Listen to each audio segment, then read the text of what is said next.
Good morning. Good morning. Good morning. I think we're all here. I'm waiting for the green light. It looks like we're all being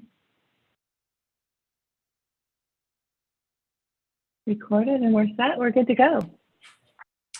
Madam Chair, you're ready to start the meeting. I think we're all here. Thank you. So good morning, just welcome. And before we begin, of course, remind everybody that this is the open part of the meeting is going to be recorded and live streamed. Of course, we'll call the roll. Please raise your hand and state your presence when I call your name. Deputy Mayor Moher.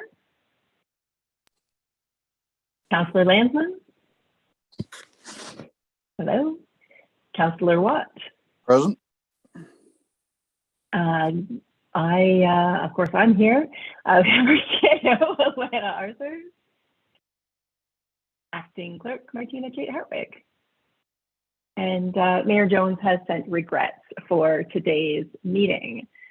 So with quorum, adjusting my screen here so I can see, with quorum present, we'll go down the agenda today. We'll call the meeting to order. Disclosure of pecuniary interest. Seeing none, and adoption of today's agenda, please. Councillor Watt, Councillor Landsman, all in favor? And that's carried. Approval of the minutes from January 11th. Any motion for that? Deputy Mayor Moher? Councillor Watt, all in favor? That too is approved. And business arising from the minutes. Seeing none. So the main part of the agenda today for the committee to look at is under other business and reports, the draft Township of Douro-Dummer Human Resource Policy Manual. We have, I believe, on the line Matthew Savino with SHRP to help us review that. Is Matthew on the line?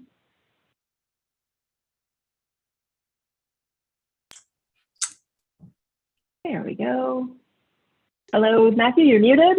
Yeah, I know I'm here. Sorry, I don't use Zoom as much as Teams, so I'm just switching over. Good morning. Good morning, welcome. Thank you. Before I hand it over to staff on this, I think if with the committee's permission, what I'd like to do is go down effectively the table of contents, the names of the policies, and identify any of the policies that members of the committee want to discuss. And once we have an idea of what that is, then staff can kind of get things lined up for that conversation. But first, did everybody receive the updated copy that was distributed this morning? Yes, I did, Yeah. but I didn't have time to read it yet. That's fair. That's fair. And I think, you know, it being the size of the document, we wouldn't have had time to go through the entire thing prior to this morning's meeting. However, just so we can cross-reference between the two different versions, and we know that the version that was distributed this morning is the most recent working copy that we have. So before we turn it over to staff, let's do a quick little rundown on the different items, the policy names. And if members of the committee want to just pop their hands up or holler out if they want to talk about a particular, like that particular policy, and then we'll know what we're looking at here going forward. So starting with the definitions, does anybody have any questions or concerns over the definitions? Communication. Code of conduct. 1A and 1.1B, the CBO code of conduct. 1.2, workplace bullying and harassment. Oh, Sheila, sorry, which one was that? No, if I may just ask a couple of questions, because I have gone through the policy and just made notes on the pages, and I can't swear to which policy they all refer. Is council excluded from this? And I would direct that to Alana. Through the chair to Councillor Landsman, are you speaking specifically to the code of conduct or the, sorry, you're muted, Councillor Landsman. Sorry, you're muted, Councillor Landsman. Sorry. That's okay. What was I saying? I'm just Okay. wondering whether you're talking about the code of conduct or the policies in The general. policy in general, because there is council reference throughout the policy, and I don't believe they should. I don't believe that some of them are relevant and probably shouldn't be there. Okay. There may be some areas that I can work with Matthew to address that specifically. I think there are some references to council that that do need to be there. So I don't want to say council's excluded entirely, but if there's ones that you are concerned about, maybe as we go through, if they're not identified today, then you could let me know and we could do some follow-up on that specifically. I will provide you with my notes after. Okay, thank you. Great, thanks for that. So going down the list then, workplace bullying and harassment prevention. Nothing. Workplace violence prevention. Sheila? Sorry, as far as the workplace bullying and harassment and violence, it seems that there's an awful lot to do with that topic, and I'm just hoping it's just because it's felt it necessary to be there, not that we're experiencing it, because it does, like, there's 40 odd pages of that kind of thing. So how about we flag that to circle back to as one of the items that we'll go through, since it is so extensive? Chair, is it okay if I just make one brief comment? Yeah. Sure. So I agree actually wholeheartedly with that comment. That policy really doesn't even represent what we've written. That's basically been written by your local Ministry of Labor inspectors. We've been audited and inspected at clients at least 50 times.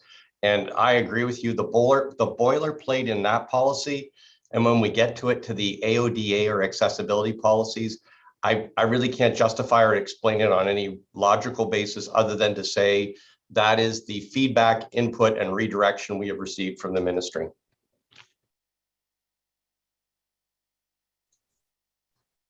Okay, I'm not seeing anything further from Councillor Landsman.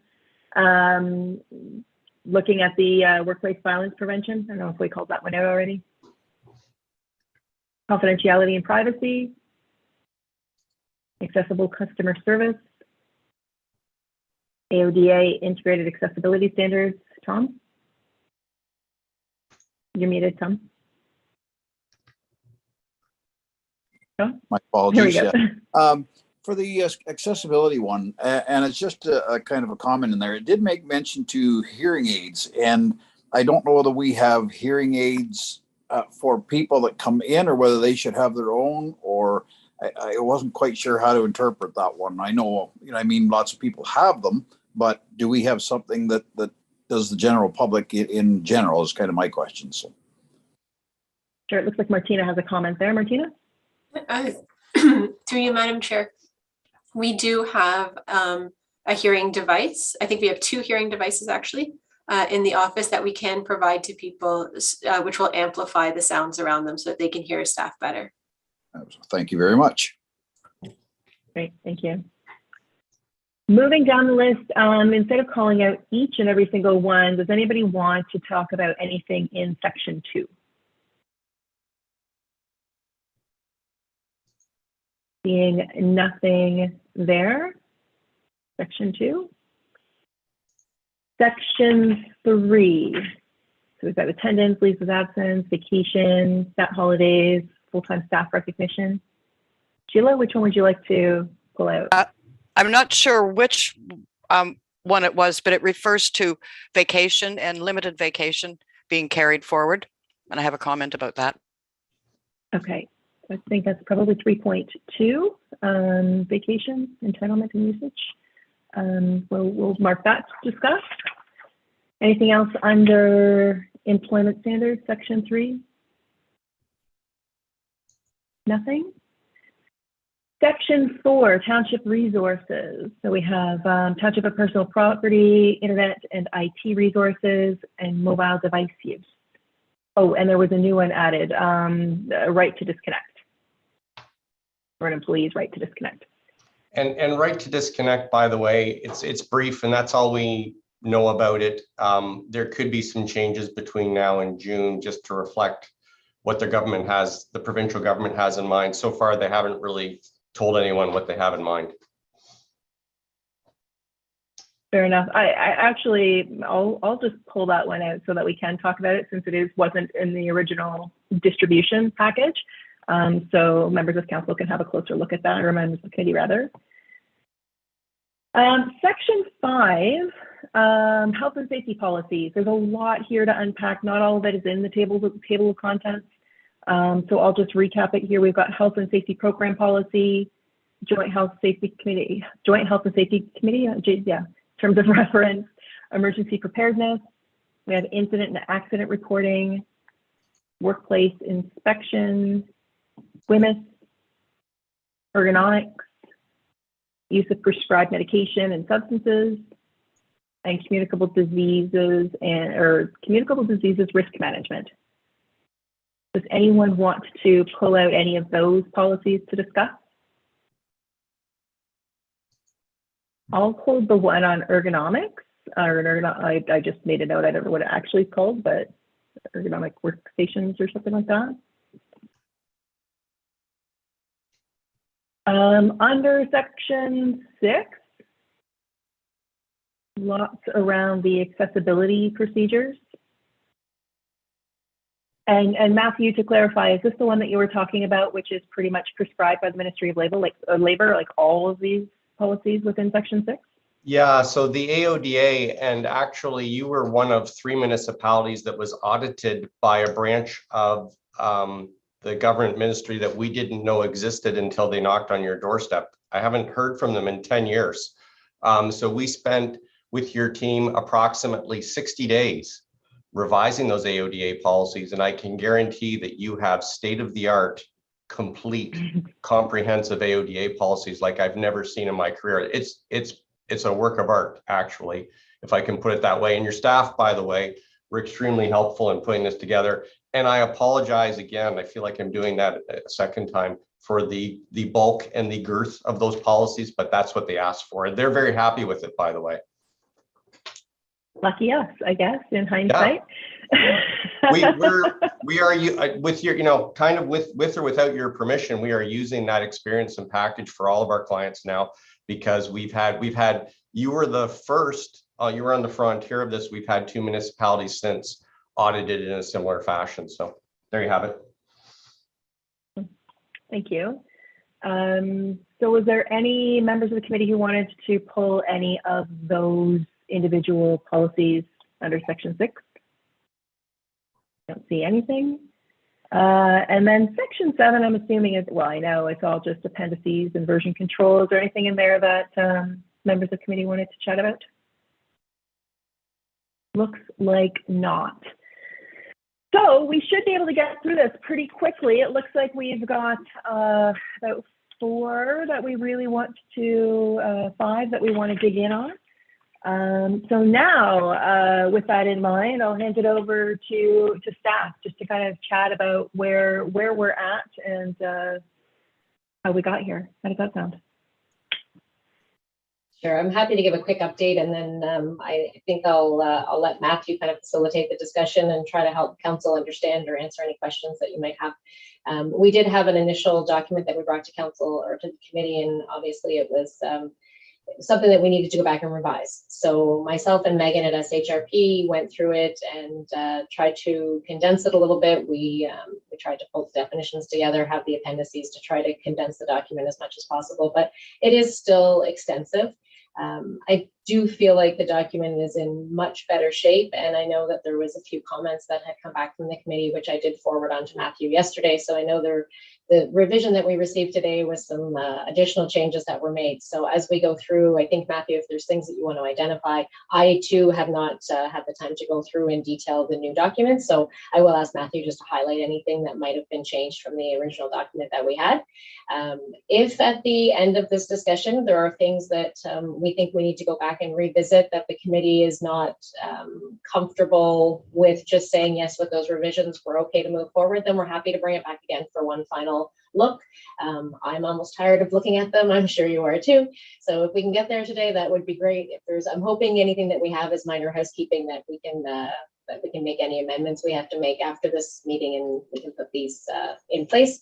I have shared them with staff as well. So I did get some feedback, not a lot, but again, it's a large document. So I did say to staff, please take a look. And if there's something, you know, especially anything that relates specifically to you that you have concerns about, please let me know.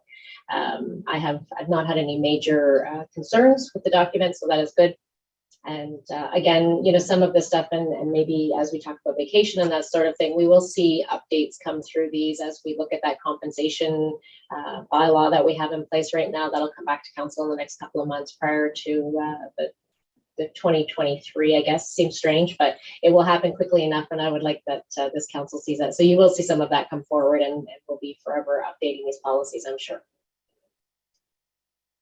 So with that, I guess if you want to begin with the violence and harassment, and then any concerns, I will probably ask Matthew to step in, and I'm happy to help where I can. Great, thank you. So so with that, it is the workplace bullying and harassment prevention. Sheila, I think Matthew had already addressed a couple of your questions with respect to the appearance of issues being rather just a Ministry of Labor mandate. Is there anything else that we wanted to talk about on that policy? So it's 1.2, workplace bullying and harassment prevention.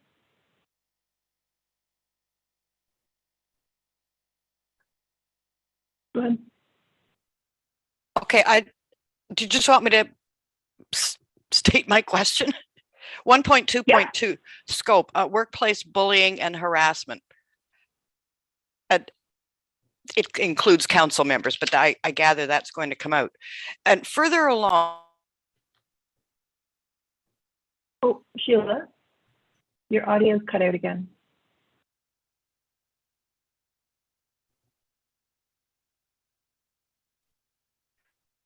Sorry, I'm just using the space bar. It's just much easier. Oh, sort of. Gotcha. If you go to 1.2, what isn't workplace harassment? And I'm just questioning whether it says the Occupational Health and Safety Act states that a reasonable action taken by an employer or supervisor, which has been stroked out to put and manager put in, relating to the management and direction of workers is not workplace harassment. Is that employer or employee? Sorry, Councillor, Lansdowne, which section were you looking at there? Okay, it's 1.2. Yeah. What isn't workplace harassment? I'm just trying to find that. The sentence under there, it's. Do you know what page number you're on by any chance? No, because my pages aren't numbered. Okay. All right. Sorry. That's okay. Yeah. No, I mean, because I was actually working, and I'll just pause here for a second. I do want to say to council, and I mentioned this to Alana, and Alana's been very patient with us. This policy manual was not our finest hour, and you deserve better in terms of the first version and the second version you got at it. So everyone thinks I'm like the boss of SHRP, but I actually have a silent partner who was not happy with this policy manual. So she's reassigned me to this and has indicated I will get it done properly from here on forth. So I just, that caveat, and I appreciate your indulgence. You have a right to expect more from us. We don't usually produce work like this. So I just wanted to say that up front. This clause was put in place not in the recommendation of the Minister of Labor, but because 90% of the harassment complaints that we're asked to investigate come from employees who suggests that what is just feedback and ordinary management and performance management direction over their activities constitute harassment. Doesn't. So the whole intention of this clause is to say, if your manager is giving you feedback or direction or even critique, even if it's a very high standard, that's not harassment.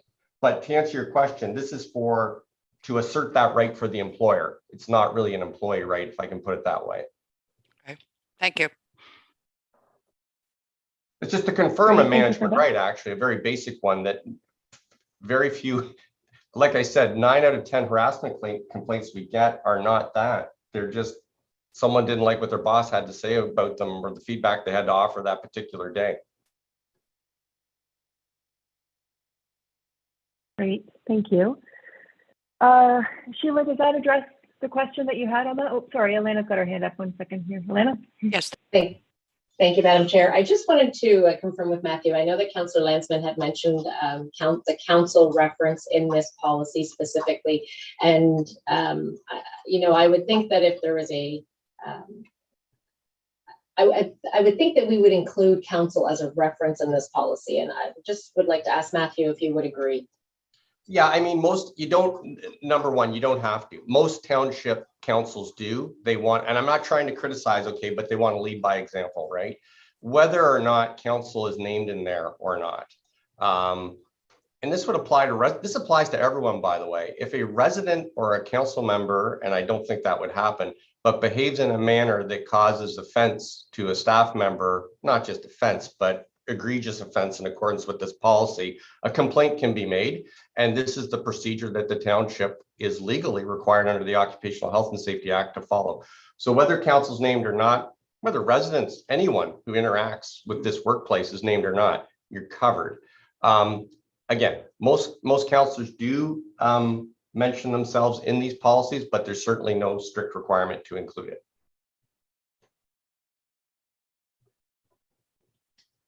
Okay, I'm reading lips here. Sheila, you're okay with that? I am. Excellent, thank you. So if we can, with the committee's permission, move on to the AODA standards. Councillor Watt, you had referenced the hearing devices, and our clerk had confirmed that there were a couple. Does that satisfy any questions you had on that beyond that? Yes, it does. I thank you for that. That was exactly what I needed to hear. Excellent. No Thank pun you. intended. Moving on, then it was vacation 3.2. Back over to Councillor Landsman. I don't have a page reference on or about 127, maybe. Okay. That's just my note. 127 of the PDF, not 127 stamped, I should say. Yeah, 132 of the PDF and 120 of the actual page. Okay. That's the annual vacation. So I guess if we're speaking specifically to carryover, I'm not sure. I'll leave Councillor Landsman to direct us.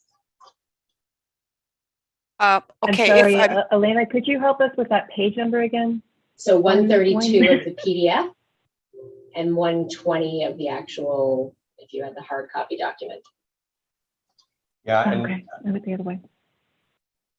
my boss called me on the carpet on this yesterday afternoon, so I was up till 10 o'clock working on this, so I didn't get the page numbers finished, but she will be checking on me again this afternoon to make sure that I've done that, so. Excellent. Is everybody finding it? I feel like there's another story there, Matthew. There's another story there, but you know what?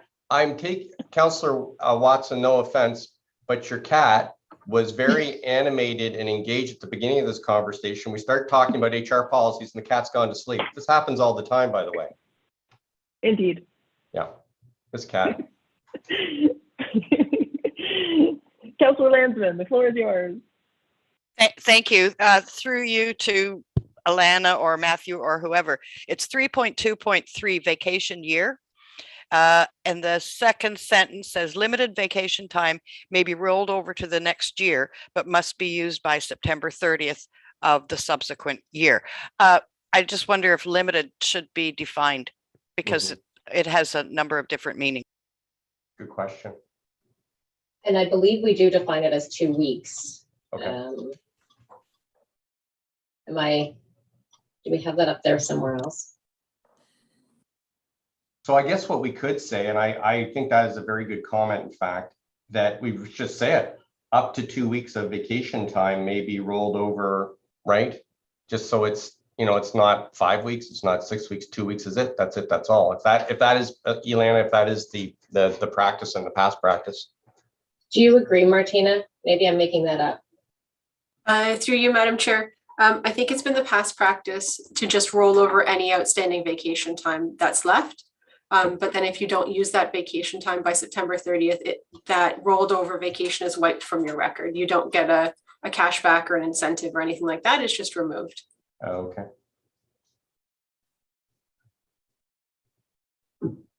Madam Chair? Yeah, sorry. Through you. And I may be confusing this with my own previous work. So was it always end of September to roll it over that long, or was it previously, like, you know, within the first 2 months of the year, kind of like that? I'm kind of at a loss now. Something just stuck in my head, but like I said, it could be from my own personal work. Martina, did you have your hand up? I did. Thank you, Madam Chair. Since I've been here at the township, it's been September. I know at a previous workplace I had, it was March. And so it can be confusing depending on where you are, but we've used that September date. And I know, especially with senior staff, some of us end up rolling over it quite a bit and then trying to use it up, and then we end up losing it. So. Good boy. Yeah, March is probably the most common. I mean, out there, March is probably the most common deadline, but September 30th wouldn't be out of the question or exceptional either. Deputy Mayor Maher? Thank you, Madam Chair. The comment made about at the end of September, if you don't use it, you'll lose it. I could see that as a red flag. I could see us in court over that one. Matthew, is that commonplace? Like, how can we support that if we were in front of a judge? Well, it's a great lowly employee that due to circumstances was not able to take vacation, and the bad township removed it. I would have difficulty with that. I think I could even represent the client quite well with that one. Right. Well, before you quit your day job, Councillor Moore, I think what I would say would be this. I think there's an element of consideration that should be given to that thought. With that said, it's difficult. Most municipalities provide 4, some even 5 weeks, some even go 6 weeks. So it's a lot of vacation, and 12 months is a short period of time within which to use, and you're busy. Your staff are very, very busy. So legally speaking, you only have to provide 2 weeks of vacation. And if a staff member has more than five or more years of service, 3 weeks of vacation. So provided you meet the minimum standard, you have a very loyal, long serving staff, fortunately, for the most part. So let's say it's 3 weeks. So provided you're providing that minimum of 3 weeks, how you choose to organize the surplus, anything over 3 weeks, in other words, including taking it away if they don't use it by September 30th, would be acceptable. Just because it's acceptable doesn't mean you should do it, especially with staff retention being pretty important right now everywhere, right? So if the reason, and I'm just going to make this up, if the reason Martina couldn't take her vacation is because every time she made a vacation request, Ilana's canceling it, and then she says it's September 30th. Sorry, Martina, you're out of luck. You should have used this, but right? So, I mean, I think operationally, you've got to let and trust that administration is going to handle this appropriately. But September 30th seems to me like a fairly good safety valve for those who couldn't organize it during the year. So if that's an accepted practice, I would maintain it. But I'm disappointed to hear that some people are not even able to schedule it by then and losing it. That is unfortunate from a work-life balance point of view. And hopefully we can do a better job with that from a staffing and an organization of work perspective moving forward, right? That's really the answer right there. That's really the answer right there, isn't it? I'm thinking if somebody is off sick with whatever and not be able to take it, and why would we not just pay them out? Yes. We don't like to do that. We want to encourage people to take leisure time off without interruptions from their boss or whatever. But if it came to the wire, why would we not just pay it out and they pay the extra tax? I know there's other comments and questions, and I'm not very good at putting up my hand. I was like that in school also. But I guess, you know, what I want to say is this too. The policy manual is there for a guideline. That is what you're going to do. I sometimes get the sense clients feel like they're straitjacketed by this. So, and to your point, if you had a staff member that experienced some illnesses, couldn't take their vacation, and you made a one-time exception on a private and confidential basis for that staff member to just pay out and deal with the vacations. Hey, let's do a fresh reset for next year. Hopefully your health is in good order, and you know, Alana's got the staffing and the organization worked out. We won't have these huge vacation balances being carried over. You can do that. I think if you're doing that, you know, with every other staff member, well, then there's something wrong with your policy or your practice or your operations. But by the same token, don't feel like this is a straitjacket, because this is for ordinary operational course of business circumstances. Exceptional scenarios sometimes are cause or bring about some flexibility and some room for exception as well. Okay, so a few hands up. Tom, before I cut over to you, Alana, you had your hand up a moment ago. Did you want to add in something here that Matthew didn't touch on already? Thank you, Madam Chair. Pretty much just what Matthew was saying. So we did have a situation this year where somebody had not used up their vacation and had come and said, I do have a considerable amount of vacation. And I said, that's fine. The circumstances, I believe, warranted it. It wasn't somebody that would normally be off. So we did sit down and talk about when that vacation could be used, because I didn't want it being carried over then into the next year, and then you have a new allotment of vacation. So we did manage to get that vacation used up. It just wasn't as of September 30th. And I would agree with Matthew when we talk about paying out. If we run into that situation, I would come to council in a closed session and ask for approval to do that. Definitely not something we want to encourage, because you can see how people may then try to use up or to maintain their vacation as much as possible and then ask for a payout, and we don't really want to get into that scenario. So I will be flexible for those that aren't able to use it. But you know, if we have situations where we know people are trying to work through lunches so they can take an extra hour here and there, and it's consistent, and then suddenly they have all this extra vacation, then we'll address that and make sure that it's getting used up. Thank you. Tom. Yes, thank you, through you, Madam Chair. Alana just answered one of my questions about the pay stuff I got. The other one was just a comment from my previous. I do remember, you know, our roads department, I'll use them for instance, like in the wintertime, they're so busy and you know, and they can't really take it. But a lot of our roads guys in the past, stuff I got, also had farms on the side. So that was a good time in the summertime. And that's why it was extended out so long, I believe, so they could use extra time in the summer when they weren't swamped, you know, with sanding and salting and plowing and all that stuff, to get their hay in and crops and stuff like that. So it did work out very well for us. I just wanted to throw that in there. That makes sense. Great, thank you. So it sounds like, unless there's a motion from committee to change it otherwise, it sounds like we're okay with September 30th, the way that it's written currently? Yep, excellent. Any other, who was holding that policy? The vacation policy? Sheila, was there anything else on that policy that you wanted to raise? Sorry, I missed one of my comments, and maybe it's just the way I read it, and it has to do with hiring. So it's 2.0.10, probationary period. All employees hired must serve a probationary period during their first, and it's been changed to 6 months. Okay. And then the second paragraph after that says, at the end of the 3 months probationary period, the department manager, in consultation with the CAO, may extend the period for additional time at their discretion. So does that mean it is 6 months or it's 3 months with an extension? Who wants to clarify that? Matthew, Alana?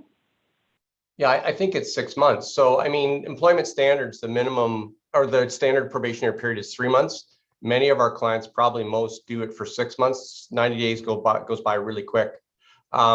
Our team always checks in with the hiring manager and the client when we're approaching that 6 month mark.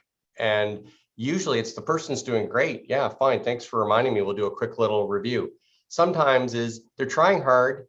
Not sure. Could we extend the probation just a little bit longer? And then we will have a conversation, whether that's 30, 60, or 90 days, just because the other outcome would be termination. So it's not uncommon to permit or suggest that, and by the way, 9 out of 10 staff members, probation's fine, they're doing great. But you sometimes do have, sometimes people who are newer in their careers or less experienced have a longer learning curve. 6 months is a lot. I still think it takes a full year before you see all the seasonality and all the aspects and dimensions of a job to know what you're doing. So it's not, and that's all this is doing, is giving you the option to give that staff member a little more time to confirm their suitability for the role. Thank you. Through the chair to Matthew. So then are you saying 2 paragraphs down when it says at the end of the 3-month probation period, you know, they might extend it, or should that be 6? That was just my question. It should be 6. Okay, thank you. Yeah, sorry, I missed your question, but that's, thank you for that. We will change that to 6. Oh, you know what? I'm not seeing, it could be in the versioning. It could be in the versioning. I think I have it as 6 in my version, but don't worry, I will quadruple check that. Okay, so we know it should be 6. We'll make sure the right version has the right. Absolutely. The right Yep, thank you. Excellent. Thank you. Tom? Yes, thank you. Through you, Madam Chair. Just a quick one on this too, and the 3 months, 6 months, 1 year. And maybe staff or even other counselors can correct me on this one, but it seemed to me in past when we were hiring, let's say, a manager for a specific position, so I got, we had a 1 year clause in there, something or other that we could work with and you know, do maybe 3 months, 6 months, and then at the end of the 1 year the probation was over. But I may be off on that one, but if someone could maybe refresh my memory. Sorry, it's pretty vague. Who wants to help Councillor Watt remember what we used to do? I'm going to ask, unless another councillor knows, I would ask Martina, but if Councillor Lansman has an answer, that would be great. Well, no, I don't have an answer, but I do recall something about that. And I think it was in a time, a couple of managers back. It would be sometime. Martina may know. Martina? Through you, Madam Chair. Previously, there was a 1-year probationary period for management members, but we had received some legal advice back in 2020 that the 1-year probationary period was actually too long and could get us into more trouble. And so the legal counsel at the time had suggested we reduce that. So that would line up with Matthew's suggestion. I mean, just a general comment. Matthew, yeah. just a general comment. I think, like, I would say a small number of our municipalities, not many, still engage their CAOs on 2 to 5 year contracts. And with retention and with the aging demographic, I mean, those councils now are trying to get the CAOs to sign 10 or 20 year contracts. Okay. So if it were me, I'd probably, especially with attraction, retention, and demographics, I'd probably lean away from 1 and 2 year contracts. But you know, they used to be very common, in fact, with CAOs, that they were engaged and council would review their contracts every 1 year, 2 years, 3 years, 5 years, depending on the township. I'm seeing less and less of that. Although if we could get Alana to sign a 30-year contract, I would recommend you do that right away. And Matthew, just to be clear, you're referencing contract where I think interchangeably with the probationary period, right? Yeah. So Martina's comment's an interesting one. I've never seen a 1 year probationary period. I've just seen like a fixed term contract. I think 6 months is probably 6 months. I think is prudent, but I think that's kind of the upper limit for a probationary period. Elena? And through the chair to Matthew, and just a question on that. I mean, if we do, I just haven't been in a situation where we've hired a manager, but if we do end up bringing in a manager at a 6 month probationary period, there's nothing at 6 months or 5 months that says I can't say, you know what, we need another 6 months to make sure this is the right fit. At that point, is that reasonable, Matthew? Yeah, I think so. Yeah, absolutely. Is the committee satisfied with that? Yeah, excellent. Any other thoughts on, I kind of lost my place, we were on vacation and went back up to hiring policy. Are we any more on hiring policy?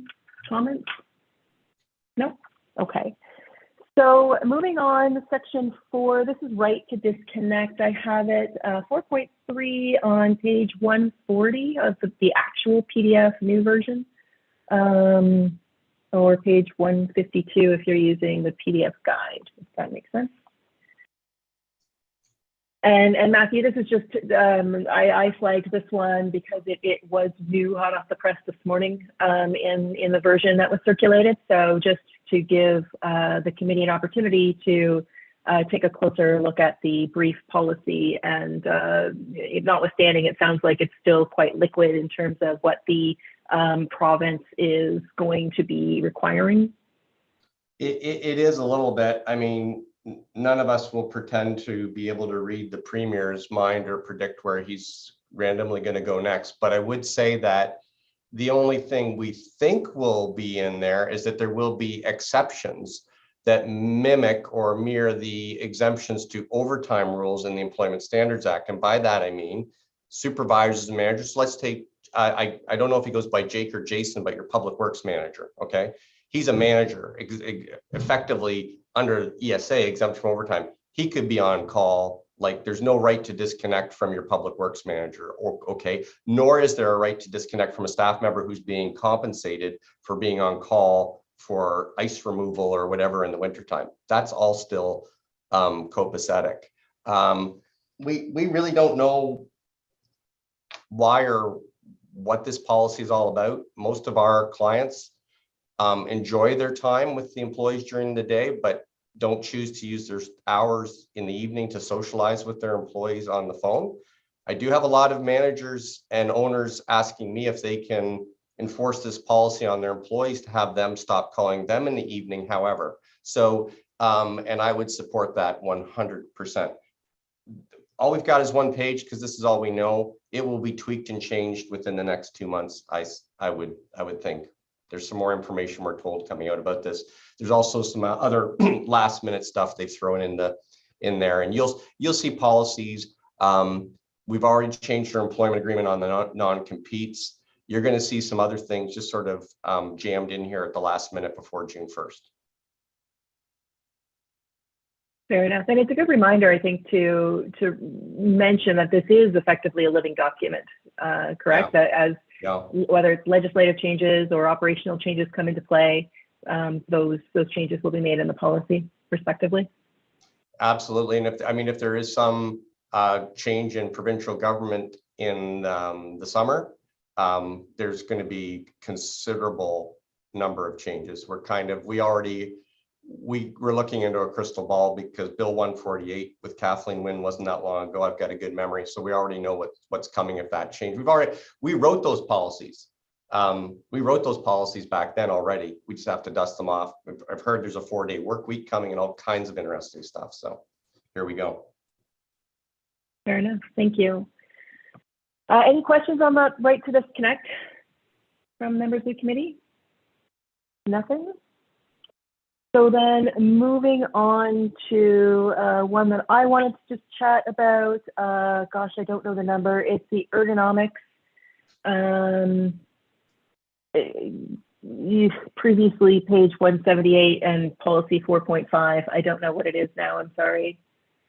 Yeah, it's around 184. And I mean, even as I utter that number, it chills up my spine that we have to have the numbering up that high. It's around 184 in the actual PDF. I will say, we included this policy. It is by no means a mandatory policy, and it could be completely eliminated to try to put this beast on a diet or amended in any way. There's some best practices in there.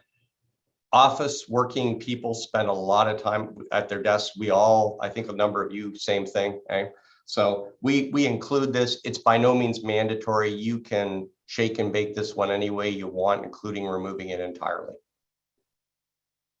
Sure. So my reason for holding it and wanting to chat about it today is just around, I believe it's in the further up in the communicable diseases risk management policy. There's something that references that we have the ability to let at the manager or CEO's discretion, let an employee work from home if we're in another pandemic situation, or if somebody is, staying home because they're ill but still able to work, or whatever the case may be.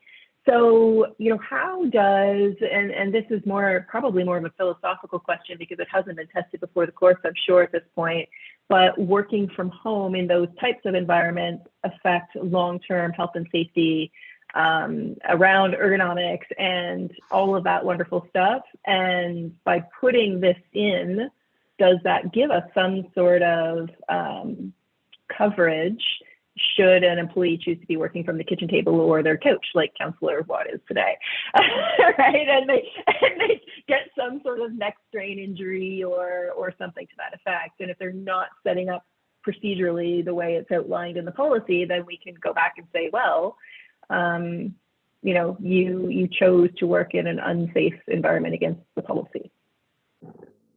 Well, you mentioned Councillor Watt, and I've known him for a few decades. I still haven't figured him out. The last council meeting I attended, by the way, and I want this to go on the record if there is one, he was outside on a beautiful patio with the sun in the background and everything else. So anyhow, that comment aside,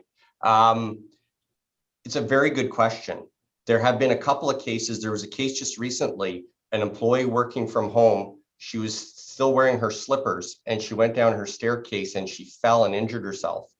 WSIB has allowed that claim. So that's really quite interesting, isn't it? The work from home stuff is a giant experiment, by the way. It's a giant social experiment for which we don't have the answer. I mean, I'm leaning towards and thinking that hybrid flex, if we get into another pandemic, it's an emergency situation.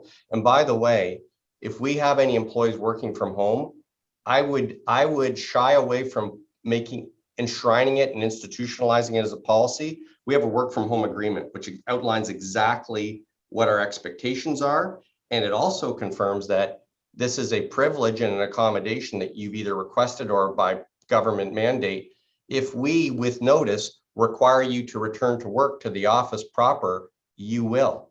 Because I think that if, to speculate, and I will, someone's working from home for 2 years, you don't write anything down. Okay, and they're falling in their bunny slippers and making WSIB claims, and their neck hurts because you're right, they're working at their kitchen table and all this other stuff. You're just incurring all that, and 2 years later say, forget it, Matthew, come back to the office, buddy.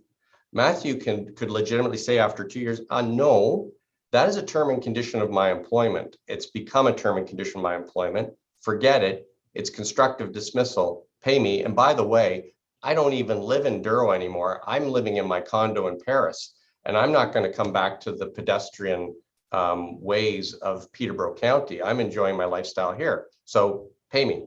So two things. If anyone goes to work from outside of government mandates, I'm not worried about. We're just complying with what the government and Peterborough Public Health is recommending. That's fine.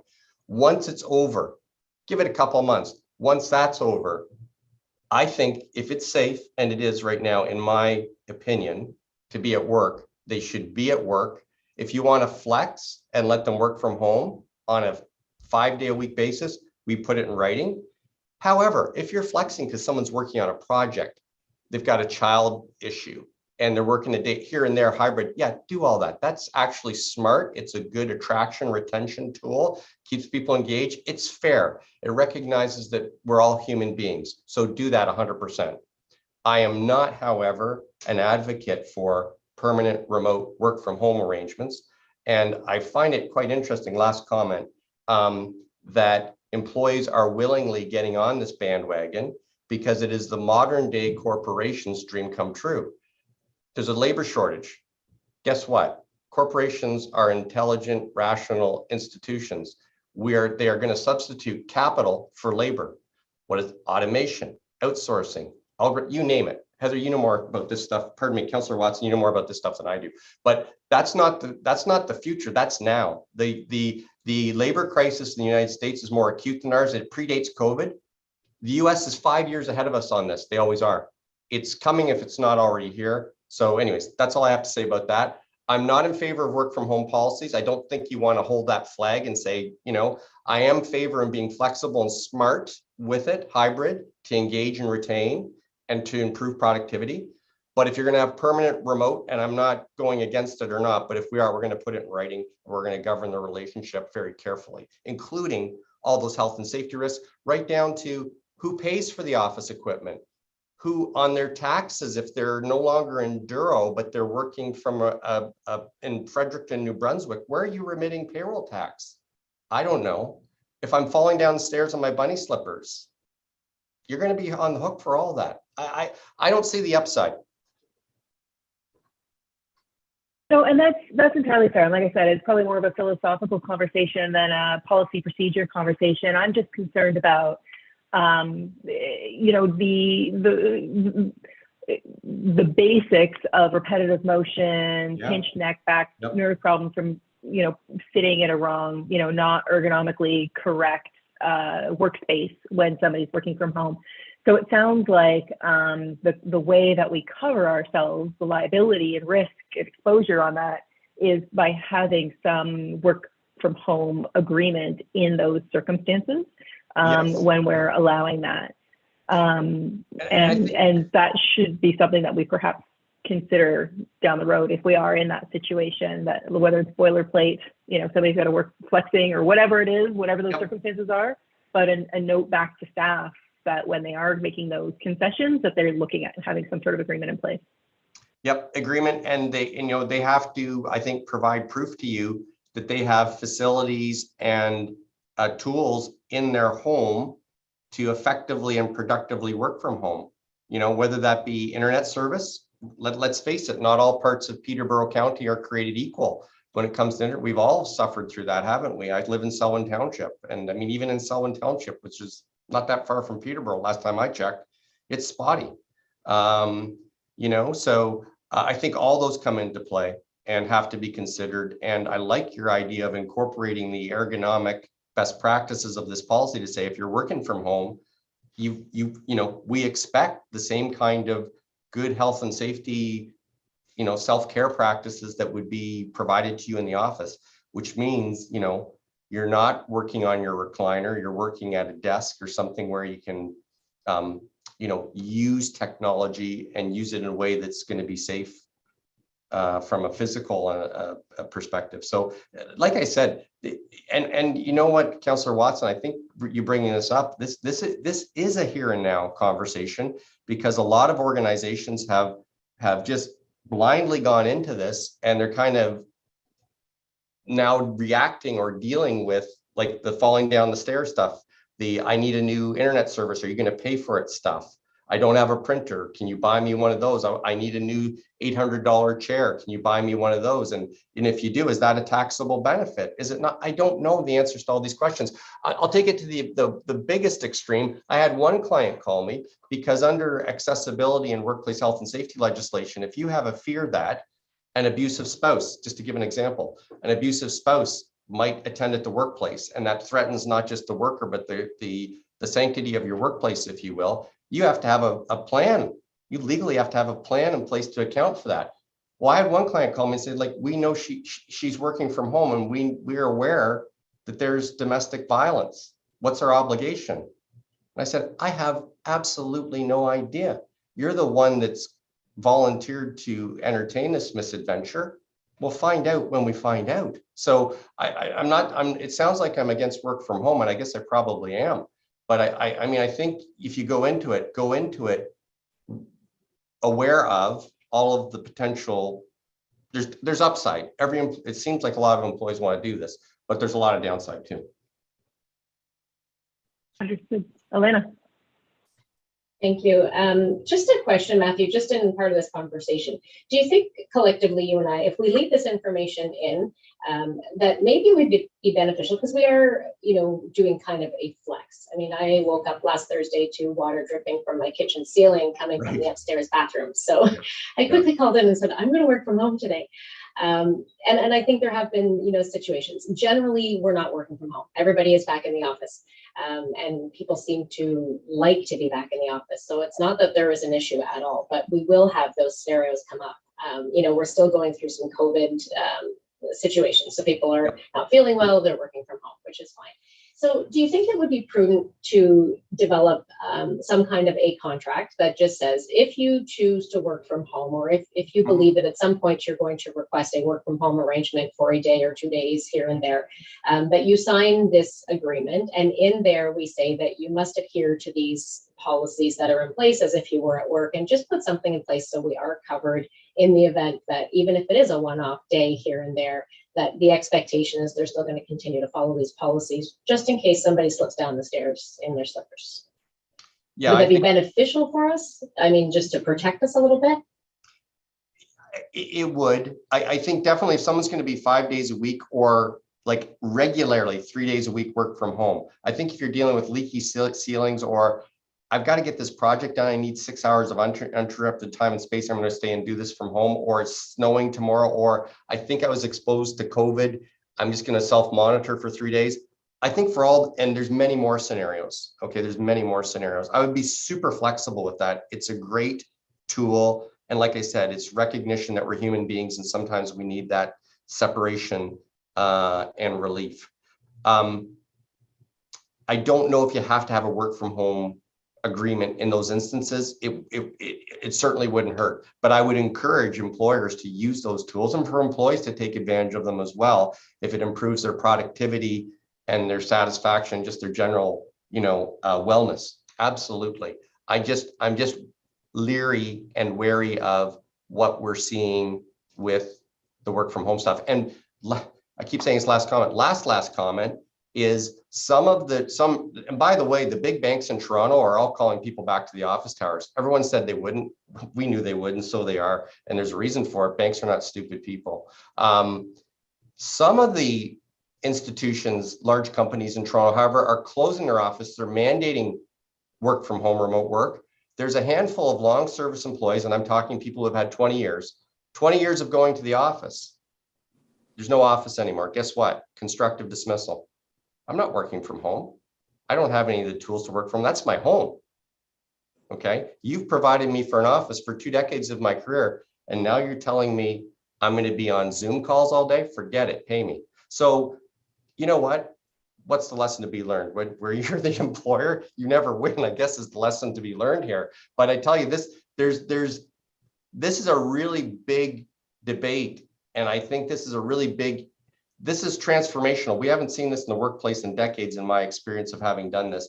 And I think too many people employees and employers both are going into this without any careful reflection. And I'm very pleased to hear that you are not doing that. You're considering it on the basis you are, because I think these are all excellent points and things we should consider and will consider. Okay, so with that, I think, Alana, you have a sense of what that means in terms of an agreement or some sort of formalization. I like the path that you're going down in terms of making sure that the municipality is covered. So I think I don't have any other questions on the office ergonomics policy 5.6. Does anybody else want to raise anything on this matter? Councillor Watt. Thank you. Through you, Madam Chair. Yeah, I guess it's definitely going to be a tricky one to do because, as you said, what kind of a chair do you sit in at home? Where do you, well, as myself, I'm in my easy chair here today only because I'm the only one at home. And if I go to my regular room, 2 dogs are going to be squealing and howling and carrying on and scratching my door so badly, I'll never hear or get anything accomplished in this meeting. So they're both sleeping on either side of me here right now, which is great. But this isn't my normal spot. But I could, in the Zoom meeting, like you say. So how do we monitor at home exactly what people are using and how and stuff like that? And is there any cost to municipality to provide them with a proper chair or a proper desk or like you said, a printer or internet or that kind of stuff?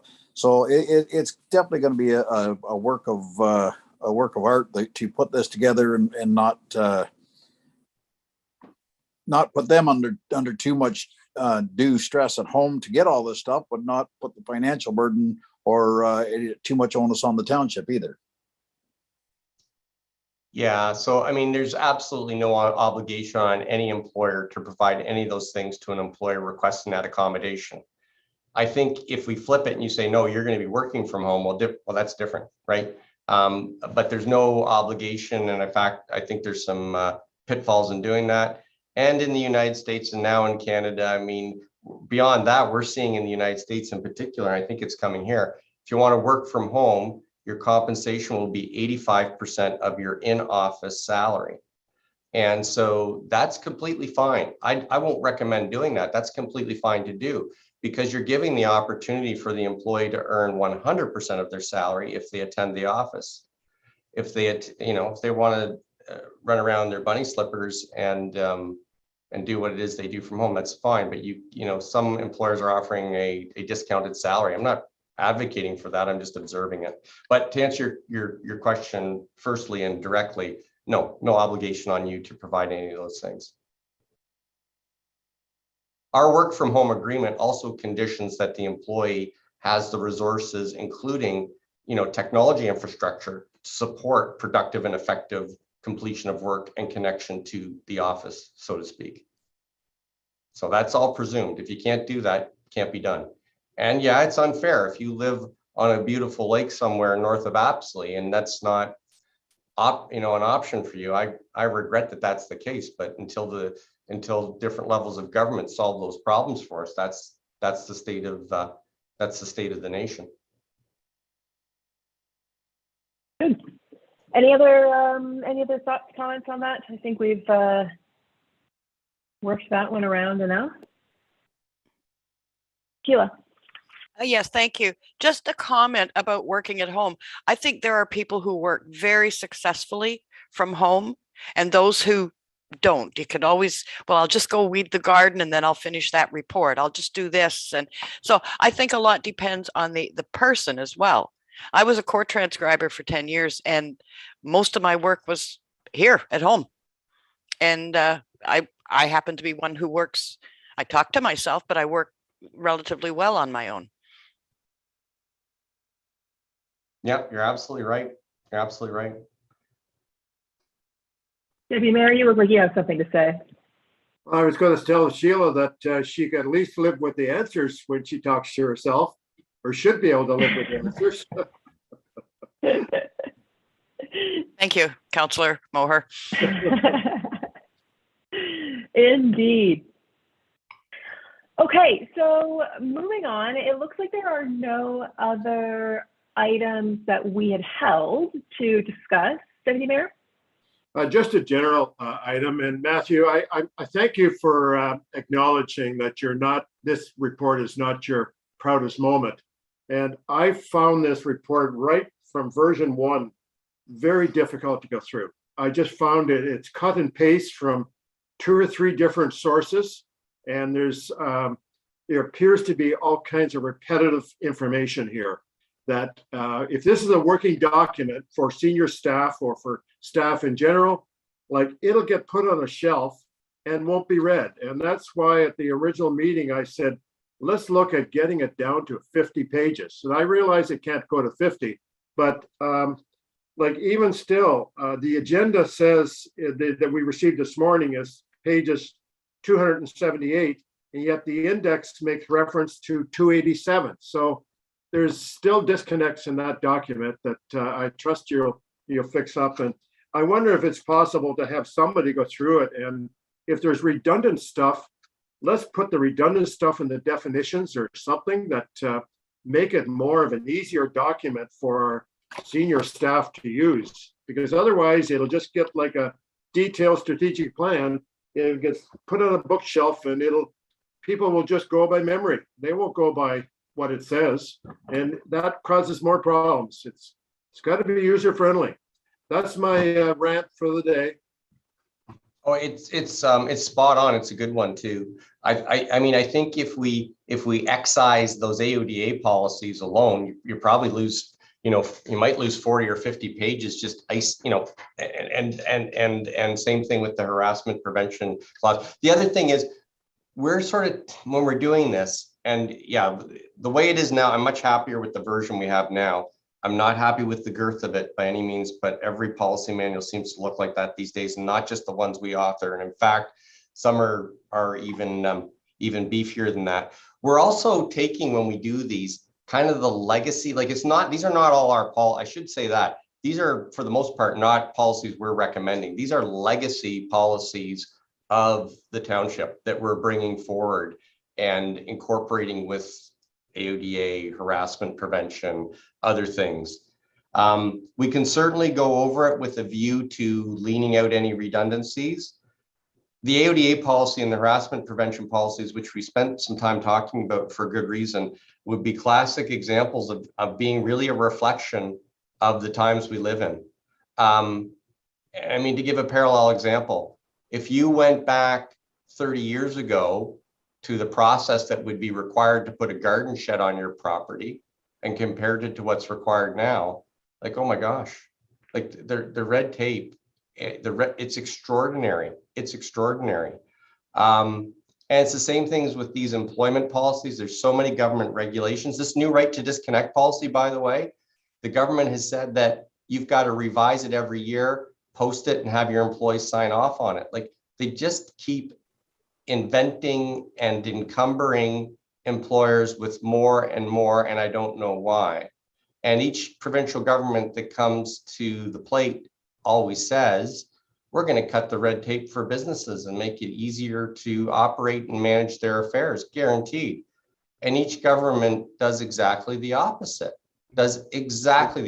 including this one. And it sounds like I don't actually, by the way, criticize I mean, I think they all, any particular party, I think they all do an equally miserable job and consistently do. So it's a long way of saying, I guess, that we'll do our best, but so much of this stuff is required by compliance or like our employment agreements are up to 4 or 5 pages now, because there's always court challenges and employees can do this and employees have a right for that.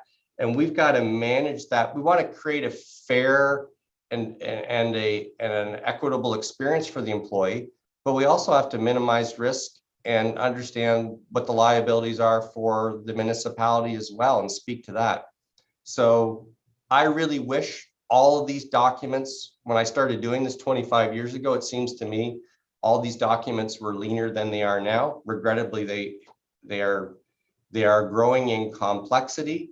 And by the way, the township of Douro-Dummer, they expect as much out of you as they do out of the city of Toronto. And when I started, that wasn't the case, by the way. A small employer with 5 or 10 employees could operate.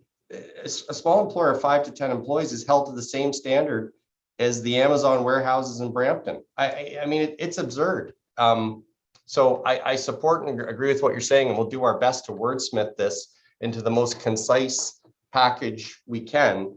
But this is kind of the uphill battle we're up against. But it would be true of the planning department, and it would be true of, the municipal act.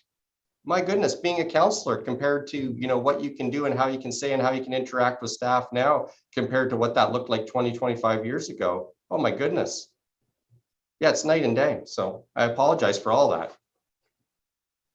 Sorry. Well, I don't think an apology is necessary from you to our upper levels of government on their behalf.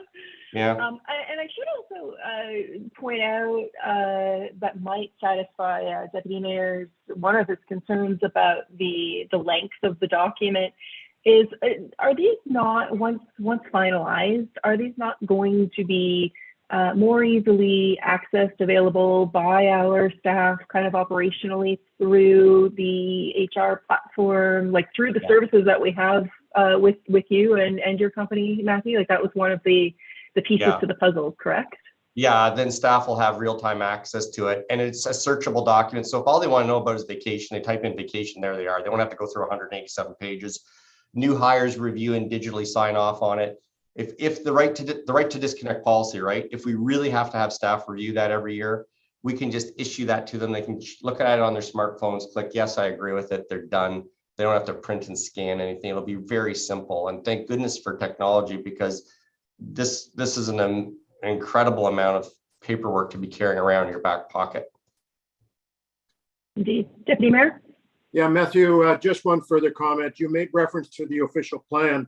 We're just going through an official plan update right now, and it's different than what I saw in your document.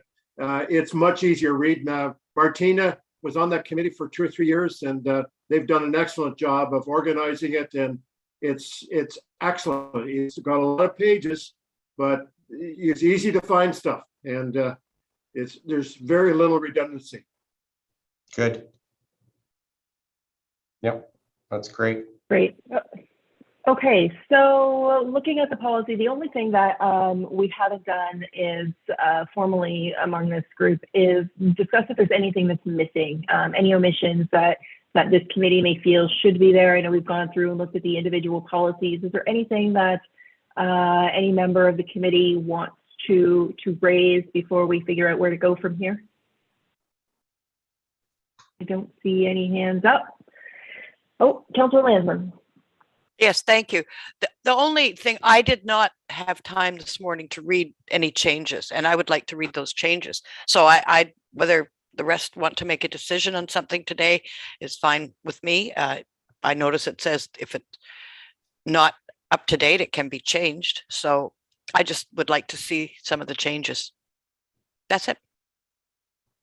So then to the committee, what would you propose that we do? I know there was a recommendation with the report that it be distributed among staff and council, but I'm hearing feedback from this committee that and also from Matthew that it's still a bit of a work in progress. Where do we go from here? Does somebody want to table a motion on what to do next? Councillor Watt. Yes, thank you. Through you, Madam Chair. I believe in my mind, there is still some tweaking to do. I think we've all agreed on that. Staff has agreed on it. Matthew's agreed on it, with the conversation we've had here this morning. So my motion would be to receive it as is this morning, have staff and SHRP go through it one more time to go over the comments that were made this morning, bring it back to us one more time. And then at that particular time, we can adopt it as a living document subject to changes through our municipality or through senior government that comes to us in the future. Councillor Landsman, are you seconding that? Yep. Any discussion on the motion? Well, let's call for the vote. All in favor? And that, colleagues, means it's carried.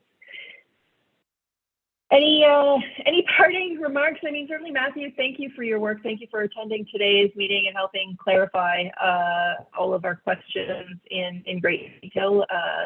It is a living document, a work in progress, all that wonderful stuff. It is a stark difference from what the committee saw, what I saw in the first version, and I appreciate the work that's gone into it because it is, so boring that my cat fell asleep, but I'm sure policy nerds like you enjoy this kind of stuff. So thank you for your time and as well as, of course, Alana and Martina and other members of staff who put quite a bit of time there. I think we're almost there now. Yes. Okay. Thank you. So we'll feed back to Alana. We'll do a final version. I'll leave the red markup in the final version for anyone who wants to track the changes, and we'll give a clean final copy, so to speak, 2 versions. Yeah. Okay. That's great. Thank you. Thank you. That's good. Thanks. Thanks, Matthew. Okay. Sorry, Elena. Yeah. Sorry, I just said thank you to Matthew. I think as we move to the next part, we can let him get on with his day. Okay. All right. Enjoy the rest of your day. Thank you for the feedback. Thank you, Matthew. Okay. See you. Thank you. So moving down our agenda, committee, we are going to be going into closed session for personal matters about identifiable individuals. So could we please get a motion to go into closed session? Deputy Mayor Moher, Councillor Watt, all in favor? So Martina will be turning off the recording. We'll wait a moment and go into closed session. We'll wait to hear from you. I'll let you know when we're in closed session. One moment. Thank you.